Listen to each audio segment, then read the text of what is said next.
From now on, I will go to social events, but I will not participate in eating. I will also try as much as possible to reduce my eating in public and to convince those around me to do the same thing. I will share what I'm doing on social media, and in the next 4 minutes, I will give 4 reasons why this can be a way to stand with Gaza. Number 1, because it breaks normal. Aaron Bushnell said, "I'm about to engage in an extreme act of protest. But compared to what people have been experiencing in Palestine at the hands of their colonizers, it's not extreme at all. It's what our ruling class has decided will be normal."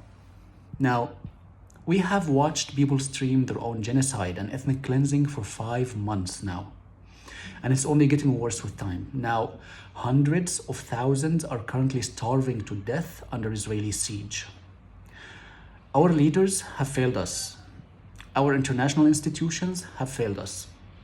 And this is why it's important for us, the people of the world, to try and take matters into our own hands. And it starts by interrupting what's normal, what's expected from us. Now, when I go to a social event and not participate in eating, I have broken the normal in that social gathering.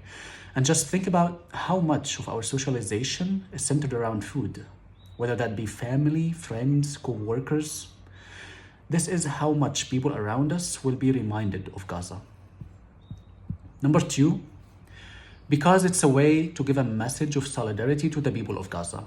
They have said over and over again, what keeps us going is the knowledge that people out there have not yet stopped talking about us. And we see the reactions to our marches, and we have seen the reactions to Aaron Bushnell. Number 3, because it does not only send a message to the people of Gaza, but also to their colonizers. A colonizer always needs to dehumanize the colonized. If they see them as equal, it becomes more difficult to commit injustice and violence against them in order to steal land or resources. Now, the Zionist settler colonial project is no different. It has used violence against Palestinians in order to steal their lands since day one, since the Nakba. And it's still using violence today. It will keep on using violence for as long as there are no consequences, and we can all see that there are absolutely no consequences. And that means it will keep on dehumanizing Palestinians.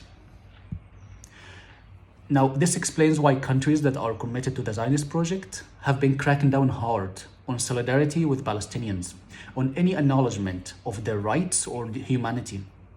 Cracking down even on their own Jewish citizens who rightly say that the Zionist political ideology and the Zionist colonial project do not represent or speak for the Jews of the world. They crack down even to the point of jeopardizing freedom of expression and even democracy in their own countries.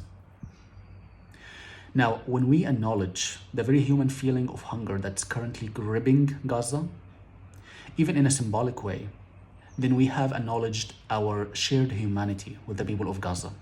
And this is pushing back against the vile and fragile racist colonial ideology. Number 4, because it's an easy way for people to unite in action. Now, boycotting eating in social gatherings or in public is a very simple and harmless act of protest. Anyone and everyone can participate if they wish. Now, if people from all over the world were to unite in one boycott action, then who knows? Maybe we can unite in another and another, growing stronger and stronger each time. We might even eventually bring down yet another brutal, racist apartheid regime, as people of the world once did with the apartheid regime of South Africa. Also, in the face of widespread complicity from politicians and governments at the time. #boycott for Gaza.